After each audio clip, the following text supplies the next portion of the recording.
Hello बच्चों, कैसे हैं? Good morning. आज हम टेंस सीरीज का अंतिम टेंस अर्थात फ्यूचर परफेक्ट कंटिन्यूअस टेंस के विषय में जानकारी देंगे। पिछली वीडियो में आपने पास्ट परफेक्ट कंटिन्यूअस टेंस के विषय में जानकारी प्राप्त किया। आज आप लोग फ्यूचर परफेक्ट कंटिन्यूअस टेंस के विषय में जानकारी प्राप्त करेंगे। फ्यूचर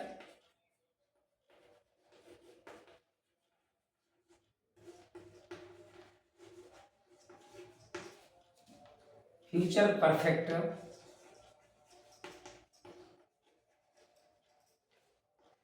कंटिन्यूअस टेंस के विषय में जानकारी प्राप्त करेंगे। तो सबसे पहले हम पहचान जाने कि कौन सा वाक्य जो है फ्यूचर परफेक्ट कंटिन्यूअस का होता है। आपने पिछले वीडियो में देखा, पास्ट परफेक्ट रहा था, रही थी, रहे थे और साथ में समय दिया होगा, कल से, परसों से, जनवरी से, 2 घंटे से, 4 बजे से, ऐसे समय दिया रहता है वाक्य में। और अंत में रहा था, रही थी, रहे थे रहता है, तो पास्ट कंटिन्यूअस होता है, पास्ट परफेक्ट कंटिन्यूअस होता है। इसी प्रकार से रहा है, रही है, रहा हूँ होता है और साथ में इस प्रकार का समय दिया होता है तो वो प्रेजेंट परफेक्ट कंटिन्यूअस होता है। इसी प्रकार से रहा होगा, रही होगी, रहे होंगे, रहा होऊंगा और साथ में इस प्रकार से वाक्य में समय दिया होगा, सोमवार से, कल से, 2 घंटे से, 4 बजे से। तो ऐसे वाक्य फ्यूचर परफेक्ट कंटिन्यूअस टेंस के होंगे। फिलहाल हम पहचान एक बार देख लेते हैं। पहचान, क्योंकि हिंदी वाक्य पहचान ही हम हिंदी मीडियम के स्टूडेंट्स को सरलता होती है टेंस का ट्रांसलेशन करना। तो जिन हिंदी वाक्यों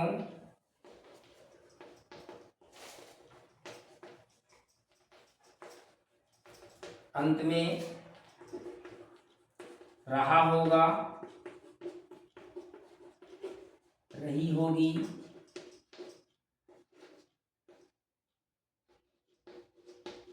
रहे होंगे,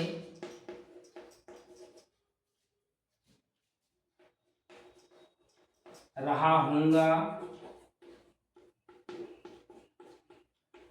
आदि तरह के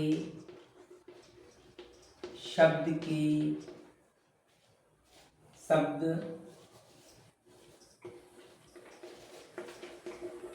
आते हैं तथा वाक्य में समय भी दिया होता है, वे वाक्य फ्यूचर परफेक्ट कंटिन्यूअस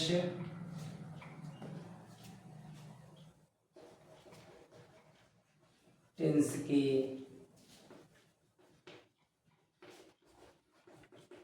होते हैं।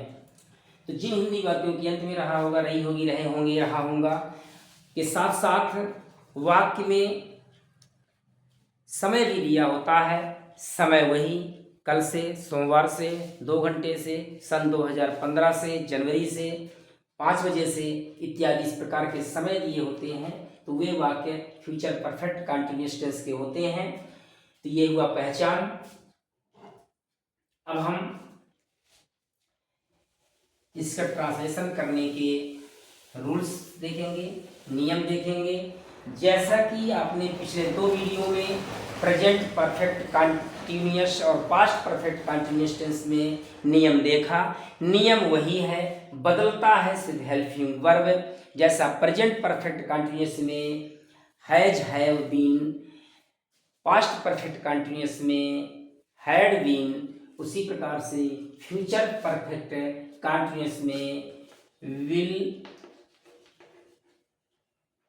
हैव बीन और शैल हैव बीन का प्रयोग होगा। जैसा कि आप जानते हैं विल और शैल फ्यूचर टेंस का ये हेल्पिंग वर्ब है। हैव साथ में लगा तो ये परफेक्ट की ओर संकेत करता है, और बीन एक्स्ट्रा शब्द लगने का संकेत करता है कि ये परफेक्ट कंटिन्यूअस टेंस का हेल्पिंग वर्ब है। तो इस प्रकार से ये फ्यूचर परफेक्ट कंटिन्यूअस का हेल्पिंग वर्ब के रूप में प्रयोग होता है। शेष नियम वही जो प्रेजेंट और पास्ट परफेक्ट कंटिन्यूअस में यूज होता है। आईएनजी वाला रूप लगता है, और जो है सिंस और फॉर समय की पूर्व लिखा जाता है। तो एक दो एग्जाम्पल देखते हैं। सबसे पहले हम अफर्मेटिव सेंटेंस का देखते हैं।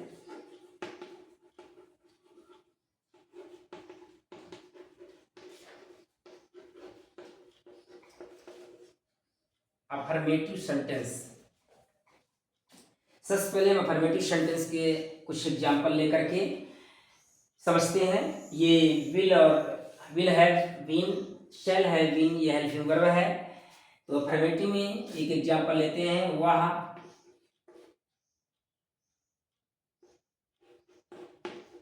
2 घंटे से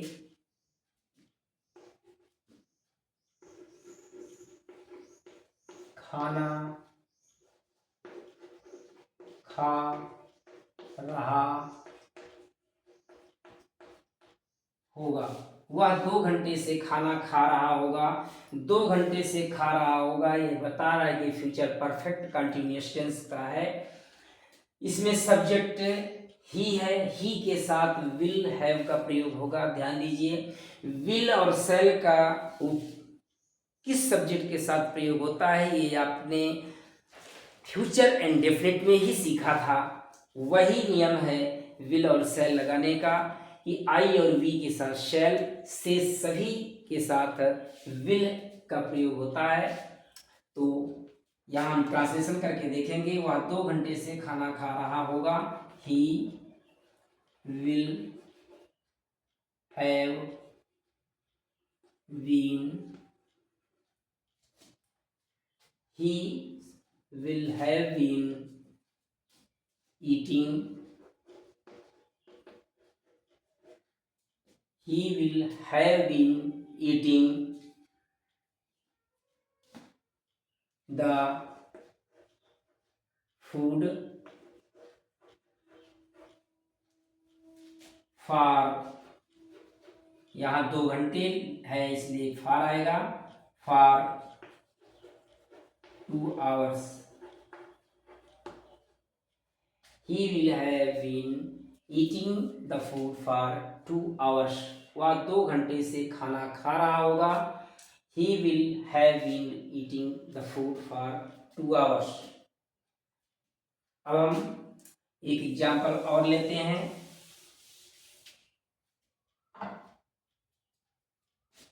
हम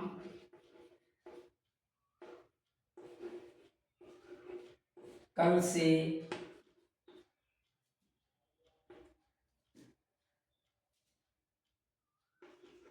मैच खेल रहे होंगे। हम कल से मैच खेल रहे होंगे। ध्यान दीजिए, हम कल से मैच खेल रहे होंगे। चूंकि यहाँ सब्जेक्ट वी है, वी के साथ शैल का प्रयोग होता है। तो we shall have been playing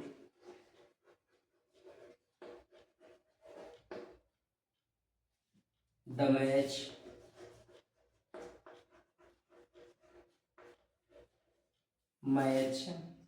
since yesterday.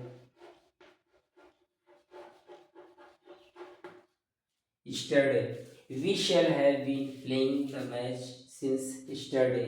ध्यान दीजिएगा, yesterday फ्यूचर है, yesterday है, इसमें कंफ्यूजन मत होइएगा, क्योंकि ये परफेक्ट कंटिन्यूअस है। कुछ कार्य इसका पूरा हो चुका है, इसका मतलब बीते हुए कल से स्टार्ट हुआ है काम। और आगे अभी काम जारी है जो कि आगे फ्यूचर तक जाएगा, इसलिए यह कल से हुए स्टार्ट काम को स्टार्ट की ओर संकेत दिया है। तो ये हुआ अफर्मेटिव सेंटेंस का दूसरा एग्जाम्पल। हम कल से मैच खेल रहे होंगे, we shall have been playing the match since स्टरडे।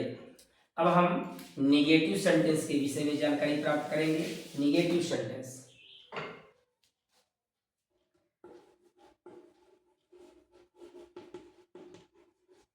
Negative, तुम सुबह से पत्र नहीं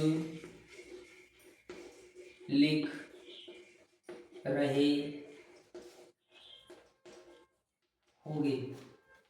तुम सुबह से पत्र नहीं लिख रहे होगे, ये निगेटिव सेंटेंस है, क्योंकि यहाँ नहीं शब्द बता रहा है कि ये निगेटिव सेंटेंस है, नकारात्मक वाक्य है। तो you will not have been, you will not have been writing the letter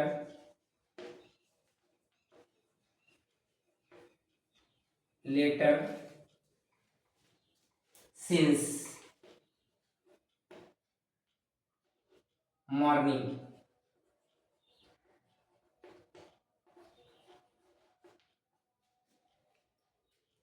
तो तुम सुबह से पत्र नहीं लिख रहे होगे। You will not have been, ध्यान दीजिएगा, विल के बाद नॉट का प्रयोग होगा, इसके बाद हैव बीन आएगा। You will not have been writing the letter since morning. तो ये निगेटिव सेंटेंस का एग्जाम्पल हुआ। अब हम इंट्रोगेटिव सेंटेंस का एक एग्जाम्पल लेते हैं। इंट्रोगेटिव सेंटेंस,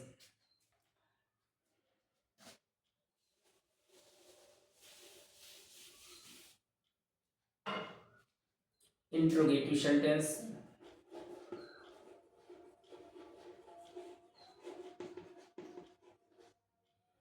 इंट्रोगेटिव सेंटेंस जैसे क्या वह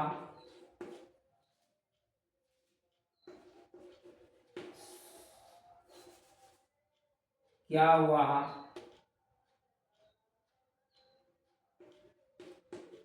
2 घंटे से बाजार जा रहा होगा। क्या हुआ, 2 घंटे से बाजार जा रहा होगा। यहाँ क्या शब्द बता रहा है कि इंट्रोगेटिव है। बाकी 2 घंटे से जा रहा होगा, ये बता रहा है कि फ्यूचर परफेक्ट कंटिन्यूअस है। तो सबसे पहले हम हेल्पिंग वर्ब विल का प्रयोग करेंगे, इसके बाद सब्जेक्ट ही लाएंगे, इसके बाद हैव बीन लाएंगे, will he have been going to market for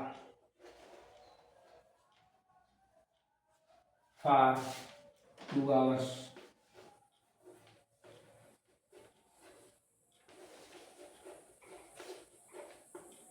sorry,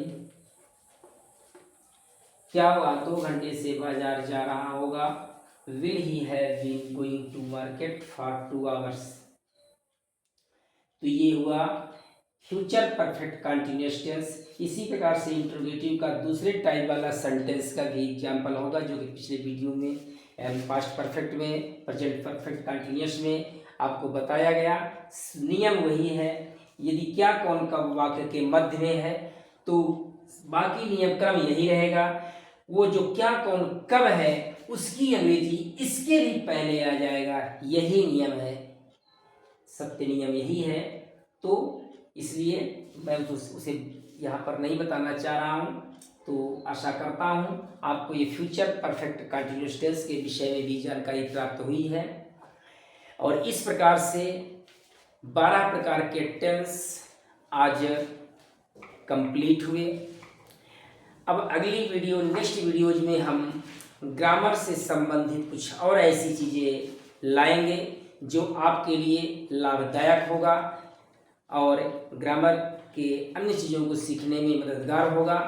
धन्यवाद।